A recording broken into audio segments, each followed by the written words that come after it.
Bonjour à tous les amis, heureuse de vous retrouver ce matin.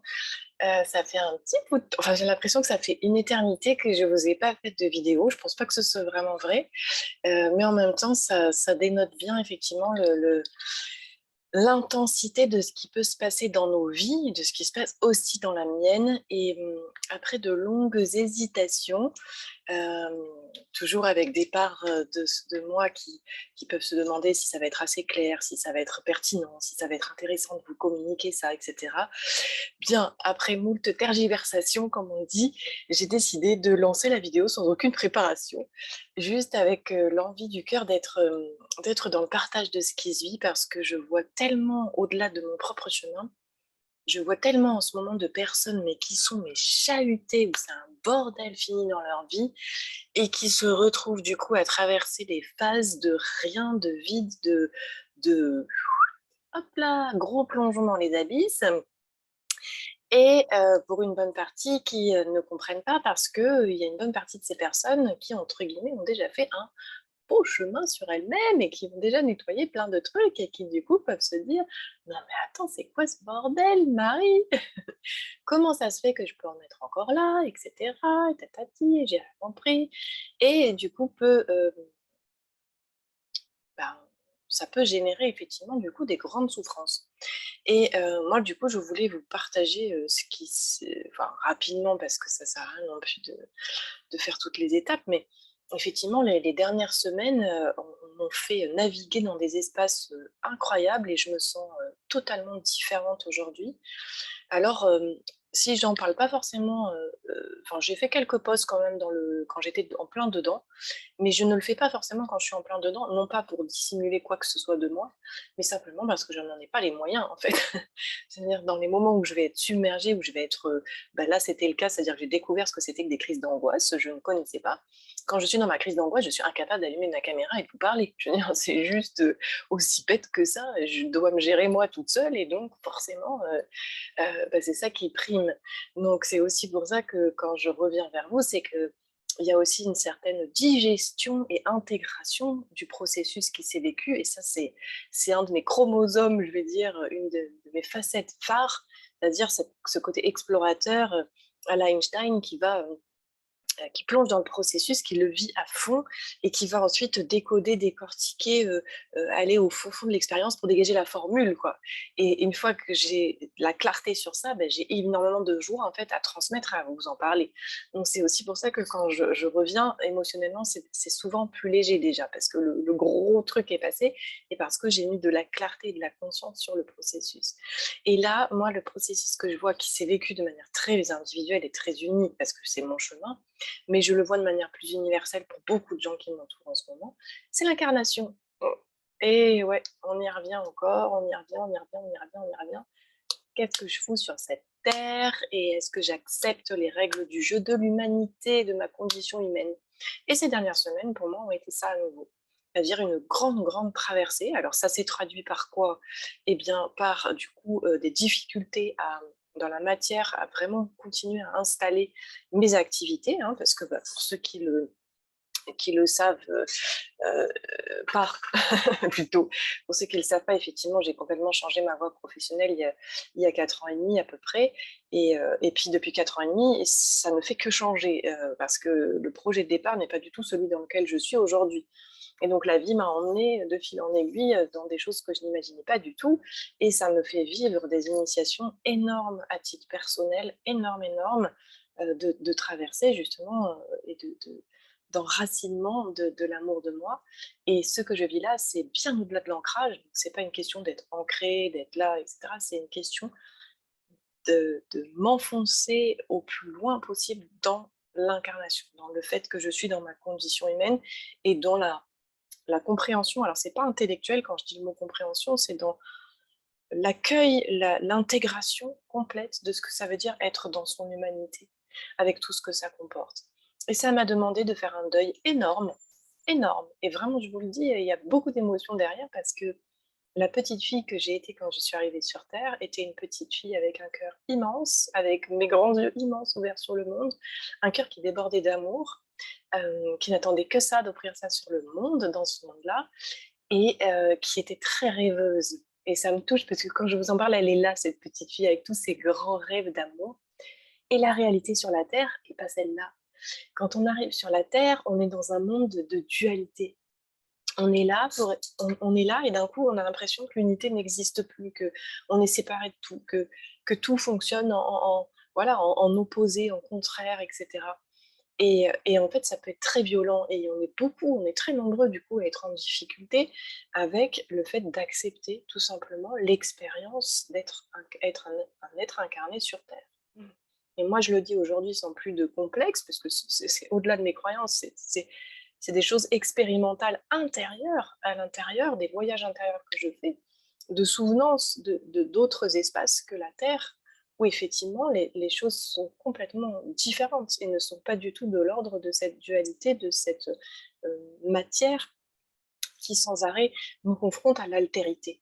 Et ça rejoint du coup beaucoup la guidance que je vous avais déposée en début d'année sur ce fameux 2022, le 2, la relation, à chaque fois, la dualité, comment je suis en relation avec moi, comment je suis en relation avec les autres, comment je vis cette dualité pour revenir à l'unité et continuer à vivre la dualité tout en ayant connecté l'unité.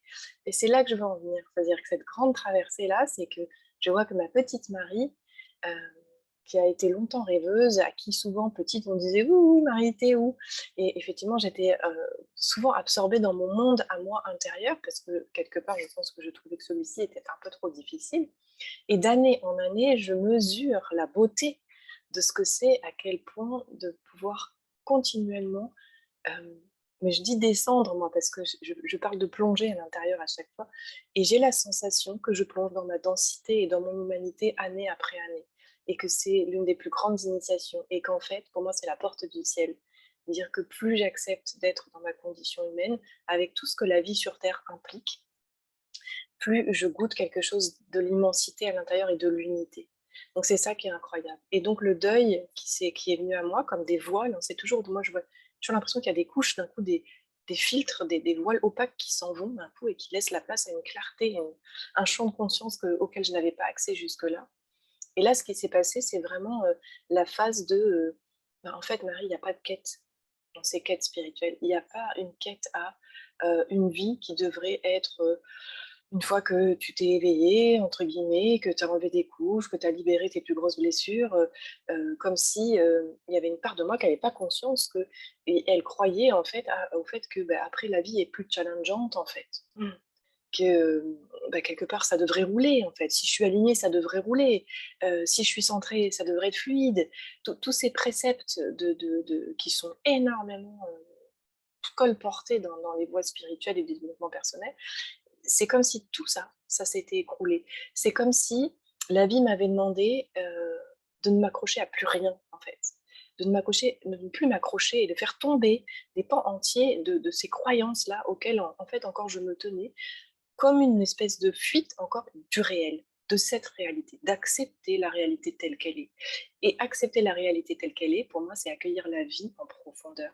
Et c'est pour ça que j'ai posé à travers le fruit de ces expériences et de ces derniers mois, et puis de toutes ces années derrière, mais principalement de ce qui s'est joué ces derniers mois pour moi. C'est pour ça que j'ai ouvert cet été une proposition inédite, une retraite sur 3 jours et demi, qui s'appelle Goûter la vie autrement. Parce que c'est là que je veux vous emmener. Je veux vous emmener traverser cette initiation que j'ai eue pour moi, pour goûter autre chose qui est tellement plus paisible. Et paisible ne veut pas dire qu'on va être dans le confort en permanence, hein. Loin de là, justement. C'est être en paix avec ce que la vie, en fait. Et donc, c'est lâcher complètement, sortir de nos modes de survie. Et je le vois dans le quotidien. Tous les jours, tous les jours, tous les jours, tous les jours, dans ma façon de fonctionner, avec moi-même, dans mon couple, avec mon conjoint, ça se voit beaucoup dans mon couple. Je mesure à quel point c'est incroyable ce qui s'est passé, parce que ces pans entiers qui sont tombés me permettent de plus en plus dans l'instant, dans la relation, de voir ce qui se joue et de voir mes mécanismes de survie encore plus que d'habitude, quand d'un coup, pouf, ça sort de ma bouche et je me dis, putain, mais qu'est-ce que c'est sorti d'où? J'ai pas voulu dire ça, moi. Et avant, j'en avais absolument pas conscience, et maintenant, je vois le truc qui sort tout seul, l'automatisme, le mécanisme automatique de survie, qui sort tout seul. Alors maintenant, de plus en plus, j'arrive à faire en sorte, parce que je redeviens le pilote, et je vous invite à aller voir la vidéo, il y a-t-il un pilote dans l'avion? Je redeviens le pilote à l'intérieur de plus en plus. Ce qui fait que du coup, j'ai conscience de ça et même si ça sort des fois ça sort plus et des fois si ça sort, je me marre. En fait, j'éclate de rire. Pour moi, l'humour est un outil tellement merveilleux et j'éclate de rire de dire: «Mais attends, mais c'est qui en moi qui s'est mis à parler là? Je lui ai pas demandé, quoi». Et donc d'avoir ces prises de conscience-là, pour que ces mécanismes de survie se mettent un petit peu au repos et que du coup, il y ait toutes mes cellules, tout mon être, toutes mes parts intérieures qui commencent à intégrer ce que c'est que vivre, ce que c'est qu'être un vivant. Et être un vivant dans ce monde, là où j'en suis après l'initiation qui est passée, eh ben, c'est accepter que la vie va me bousculer tout le temps. C'est accepter qu'en fait, il n'y a pas de quête au bien-être à tout prix, que le but ici, dans l'expérience terrestre, n'est pas d'être bien tout le temps. Ça n'existe pas en fait. Ça n'existe pas, on n'est pas sur Terre si c'est pour vivre ça. Si c'est pour que du jour au lendemain, d'un coup, je sois totalement détachée de tout et un être planant, je ne suis pas dans mon incarnation. Soyons très clairs là-dessus. Et j'ai vécu il y a 10 jours une expérience incroyable où je m'étais inscrite dans une rencontre comme ça spirituelle, où j'étais sûre d'aller me ressourcer, de me faire du bien et où en fait j'ai été confrontée à une façon d'accompagner et avec des gens majoritairement en présence qui étaient tous dans cette quête justement de dire ah moi je suis désidentifiée de mes personnages, plus rien ne me touche et cetera et c'était tellement intéressant de voir pour moi que, là encore, leur personnage était en train de jouer. Ils pensaient être détachés de leur personnage et c'était un de leurs personnages qui était en train de s'amuser à dire: «Moi je suis détaché», alors qu'en fait pas du tout. C'est une fuite, c'est un évitement de l'incarnation encore une fois et moi ça s'est joué effectivement en venant me challenger dans mes activités et c'est aussi pour ça que j'ai mis du temps à pouvoir le dire parce qu'il y a une part de moi là qui, un certain orgueil et qui, elle flippe à l'idée de dire en public oh là là, Marie, elle galère dans ses activités, quoi. Et sauf qu'aujourd'hui, après toute cette traversée, j'ai plus trop de difficultés à le dire parce que je crois que j'ai guéri beaucoup, beaucoup, beaucoup de choses par rapport à ce fameux syndrome de l'imposteur ou une question de légitimité. Et aujourd'hui, je me sens vraiment légitime dans ce que je propose et dans ce que j'accompagne. Mais la vie est venue me bousculer dans les activités en faisant en sorte que certains de mes stages n'aient pas lieu, que ce soit pas fluide, du coup, dans la mise en place des stages, qu'il y ait pas assez de monde pour pouvoir en proposer certains, ce qui fait que j'ai dû annuler et cetera et que ça a été une traversée intérieure, mais d'une douleur, à plein de plans différents. Parce que du coup, c'est venu me chercher sur la part de moi dont la raison d'être est vraiment de transmettre. Et donc, si ça n'a pas lieu, qui suis-je? Si je peux pas être celle qui transmet, à quoi je sers? Si ça marche pas, c'est de me réveiller d'autres parts de moi qui ont plongé dans des angoisses pas possibles, financières. Mais qu'est-ce que je vais faire d'autre si si ça finit pas par s'enraciner, etc. Enfin, je vous passe tous les détails de toutes les plongées d'angoisse dans lesquelles, les niveaux dans lesquels je suis descendue. Mais au bout du compte, c'était presque pas anecdotique, mais ce à quoi ça avait pour but de m'emmener, c'était simplement à l'accueil de la vie. Accueillir que la vie va tout le temps me servir des plats. C'est ce que j'ai fait un petit post là-dessus en disant que c'est comme si la vie était un blind test culinaire permanent où elle nous sert des plats constamment, et ça ne va jamais s'arrêter et l'énorme erreur, je pense, dans laquelle on est nombreux à tomber, c'est qu'on croit qu'au bout d'un moment, avec le cheminement sur soi, la vie ne va plus que nous présenter des plats savoureux, délicieux, dont on va se délecter et se lécher les babines. Bah non. En fait, non, et tout va bien, en fait. Et donc, j'ai pu me foutre la paix et aller, j'allais dire soulager, je pense, une part spirituelle en moi très, très, très forte, qui croyait profondément ça et qui, du coup, vivait une déception de moi-même terrible et qui du coup peut commencer à se rééduquer, parce que je la rééduque à l'intérieur, et commencer à se détendre avec la vie. La vie est un changement d'état permanent. La vie va nous faire transiter sans arrêt d'un état à un autre, d'une facette à une autre. Parce que, en fait, si effectivement je veux goûter l'unité, comment je peux goûter l'unité dans l'expérience d'être incarné si je ne goûte pas les opposés? Les deux faces d'une même pièce. La mer avec la douceur, l'amertume et la douceur, le dur, le mou, le chaud, le froid. Si je suis que dans le chaud, je suis pas complet. Il me faut le froid pour pouvoir recréer l'unité. Et donc, dans l'expérience terrestre, on ne fait que ça. On ne fait que ça et ça ne va pas s'arrêter. C'est pas parce qu'entre guillemets, on a ouvert une porte sur soi et qu'on a commencé à guérir nos blessures et qu'on a commencé à élargir notre champ de conscience, à mettre de la conscience, etc., que ça va s'arrêter. Non. Et je crois que l'erreur qu'on a, c'est qu'on a une vision des très grands maîtres qui ont pu passer sur terre, qui est erronée aussi. Et pour moi, je situant souvent Jésus parce que c'est l'être dans lequel je suis la plus proche au niveau de mes énergies, et c'est sans doute pas pour rien que je m'appelle Marie, hein, et puis Madeleine, mon deuxième prénom, encore une fois, hein, je le répète souvent, mais bon, c'est comme ça, hein, c'est partie de mes énergies avec lesquelles je suis arrivée sur Terre. Et ce sont des énergies, effectivement, de- ce sont des êtres qui sont profondément descendus dans leur humanité, qui ont traversé comme nous tous. Les traversées ne se sont pas arrêtées, et je crois qu'on a tellement tendance à l'oublier en croyant que ça y est, à un moment donné, ces êtres, il leur arrive plus rien ne les touche. Mais je ne crois pas à ça. Je ne crois pas à ça. Je crois que c'est ce qui a changé profondément dans l'accueil de l'amour, de ce qu'on est, de notre essence première, dite de lumière, c'est l'acceptation du vivant, de la vie qui traverse à travers nous, qui nous façonne, qui nous épure, qui nous plonge dans des expériences qui vont être parfois très ardues et parfois hyper légères. Et l'un n'est pas mieux que l'autre, et il n'y a pas à chercher à éviter les expériences qui sont ardues. Ce sont elles qui nous façonnent le plus. Ce sont elles qui nous révèlent à nous-mêmes. Et ouais, ça fait chier. Et ouais, quand je suis dedans, je pleure toute ma race.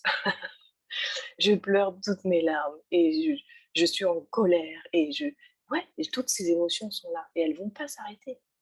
Mais j'ai une façon, une vision de la vie qui est en train de se transformer, de s'intégrer totalement différente, qui fait que quelque part, cet espace en moi qui est toujours en paix, quoi qu'il se passe, est toujours présent.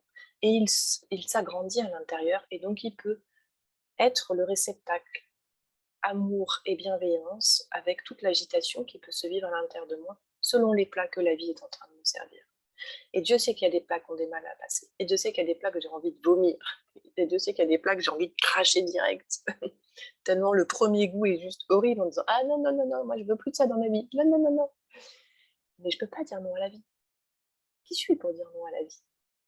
Donc c'est un véritable travail d'accueil intérieur de non seulement de ce que la vie est en train de me servir, du plat qu'elle est en train de me servir, mais au-delà de ce que la vie est en train de me servir, parce qu'en soi, elle me sert en constamment, voilà, c'est ce que j'ai besoin d'accueillir, c'est moi-même. C'est-à-dire, c'est comment je vis ce que la vie est en train de m'accueillir. Comment je le vis. Parfois, j'ai les moyens de l'accueillir sereinement, légèrement, avec du recul, et parfois, c'est la merde. Et parfois, je plonge dans des angoisses et j'ai besoin de m'accueillir dans le fait que là, je ne suis pas sereine avec ce qui est en train de se passer dans ma vie. Et que ça vient me bousculer, que ça vient me mettre à terre, que j'ai le moral dans les chaussettes, que je me sens complètement perdue, que j'ai l'impression que c'est la fin du monde et que je vais plus jamais arriver à rien.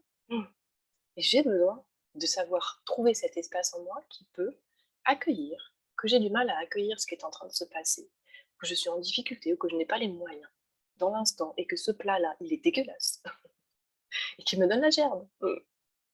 Et que c'était le dernier plat que j'avais envie de goûter dans l'instant. Là, en ce moment, c'est pas du tout ce que je voulais. C'est l'abandon à la vie, c'est une confiance infinie à plus grand que soi et c'est une initiation majeure et je vois que plein de personnes dans des sphères de leur vie différentes, moi je vous disais, la vie est passée par le plat, des stages notamment et de mes activités et je pense que c'est pas tout à fait fini d'ailleurs comme initiation. On va bien voir ce qui se passe dans les semaines à venir et qui m'a plongée en pleine transition, en pleine transformation. Pour d'autres, je pense à des amis qui sont dans des recherches de logement et ben, c'est le bordel avec ça et ils ne font que vivre des embûches avec ces trucs-là. Je pense à d'autres où c'est dans leur vie amoureuse où, bah, c'est la même chose, ça la vie leur sert des plats dans cet espace-là, dans cette sphère-là. Donc pour chacun, ça va passer par une sphère, différente selon là où on en est sur notre chemin et ce qui est juste pour nous et ça nous dépasse complètement. Mais par contre, voilà, c'est extraordinaire pour moi d'accepter que notre condition humaine, ça veut dire embrasser et dire oui à toutes les facettes de l'expérience terrestre. Et donc de pouvoir vraiment apprendre à vivre autrement et à ne plus être dans ces modes survie qui se déclenchent pour accueillir l'expérience et surtout accueillir comment je réagis à l'expérience en fait. M'accueillir moi, en fait on en revient toujours à la même chose. Au-delà de tout ce qui peut se passer à l'extérieur, le seul job que j'ai, le seul endroit, espace où j'ai la main, entre guillemets, c'est avec moi. Donc c'est encore de l'amour et encore de l'amour et encore de l'amour. Et c'est une initiation d'amour encore que j'ai passée là. C'est comment je peux encore grandir en amour de moi-même pour m'accueillir dans les espaces où je plonge. C'est tellement facile de m'accueillir quand ça va bien. Je ne me pose même pas la question 3 secondes dans ces moments-là. Mais dans les moments où d'un coup je suis challengée parce que ça ne se passe pas comme moi je voudrais dans ma volonté ou comme moi j'ai prévu que ça se passerait, mais c'est l'effondrement par moment. Et ça m'emmène dans des espaces de souffrance à l'intérieur, des espaces qui sont encore en survie, qui sont encore coincés dans des espaces de survie et qui n'attendent que mon amour. Donc c'est de moi à moi. C'est comment je m'accueille dans ce qui se vit à l'intérieur de moi par rapport à ce que la vie me propose. Et ça, vraiment, je vous assure que c'est j'ai beaucoup d'émotions encore en vous posant ces mots-là parce que c'est une initiation tellement, tellement magnifique, encore une fois, qui a été ardue. Vraiment, les dernières semaines ont été vraiment difficiles et je sais que c'est pas fini et je sais qu'il y en aura d'autres. Et je crois qu'il y a quelque chose de cet ordre-là qui crée beaucoup de détente pour moi. C'est qu'il y a vraiment cette intégration de bah ouais, il y a eu des passages et c'est pas le dernier. Et il y en aura d'autres qui seront encore ardus. Et c'est OK. C'est la vie, c'est comme ça. Et je sais que je traverse, et je sais que je traverse. Voilà pourquoi je vous parle tout le temps d'exploration, de traversée, de l'odyssée de la vie. Et ça traverse. D'ailleurs, j'ai beaucoup de joie à vous dire aussi que j'ai mon recueil qui va être publié en début d'été, qui s'appelle L'Odyssée d'une vie, dans lequel j'ai rassemblé des textes de notre humanité. Et je vois la beauté du fait que ce recueil, pour la petite anecdote, aurait dû sortir il y a presque un an. Et il va sortir que maintenant. C'est pour ça que j'en ai pas parlé, ça a pris du temps. Et ça m'a challengée là aussi. Pourquoi il y a du retard? Est-ce que ça veut dire que ça va pas se faire? Est-ce que... Et en fin de compte, quand je vois là, celle que je suis aujourd'hui, au moment où ce recueil va sortir, mais quelle justesse, mais quelle beauté, mais comment moi, dans mon humanité, je pouvais imaginer ça? Je ne peux pas. J'ai une vision limitée de ce grand tout, de ce grand ensemble, de cette justesse, de tout ce qui, comment les choses se calent et s'emboîtent. Ça me dépasse. Ça veut dire aussi accepter de me remettre à la vie qui me traverse, qui me guide, qui est mon essence. Qui sait où elle m'emmène? Eh ben, il y a une justesse absolue à ce que ce recueil qui s'appelle L'Odyssée d'une vie et qui rassemble des textes justement de notre humanité, de cette condition humaine, de toutes les traversées, des plus heureuses aux plus périlleuses, qui sont retraduites sous forme de textes dans ce recueil, textes plus ou moins poétiques et certains qui sont carrément canalisés. Et ben, c'est maintenant qu'il sort parce que il y a quelque chose en moi qui s'est intégré dans un niveau, dans des couches plus profondes que ce que ça n'était il y a un an. C'est juste magnifique. C'est juste magnifique. C'est dur à traverser, mais c'est magnifique à la sortie. À chaque fois. À chaque fois, je suis émerveillée de ce qui sort, de ce qui peut émerger de moi. Et je sais que ce qui se passe pour moi, c'est pareil pour vous. Parce qu'on est tous un, au final. Voilà les amis, le témoignage que je voulais vous faire aujourd'hui, heu, parce que je pense que c'est tellement important qu'on parle de nos chemins, de nos cheminements, de ces fameuses traversées. Il y a des moments, c'est le noir, quoi. Il y a des moments, c'est le noir, c'est l'angoisse, c'est qu'est-ce que je vais devenir? Et ça, c'est toutes mes structures égotiques à l'intérieur qui ont peur, qui n'ont pas d'amour. Et moi, je veux apprendre à devenir celle qui est là, pour ces espaces quand ils sont là, et d'être présente avec ça. Présente à moi-même, encore une fois, et pas à ce qui se passe dehors, présente à ce qui se vit à l'intérieur. Donc voilà les amis, il y a ce recueil qui va bientôt sortir et qui fait sens avec ça, et cette nouvelle proposition du 4 au 7 août, et qui aura lieu, je pense aussi en hiver. Je vais faire une session été, une session hiver, je l'espère, qui est vraiment une invitation à plonger dans ce vivant autrement, à accueillir la vie autrement, à comprendre nos mécanismes de survie pour apprendre à aller dans la détente. Et lâcher les résistances et accueillir nos résistances. Ne pas résister à nos résistances. Donc vous êtes les bienvenus pour cette retraite de 3 jours et demi si le cœur vous en dit. Et moi je vous dis à bientôt pour de nouveaux partages et de nouvelles aventures. La vie continue, quoi. Ciao, ciao.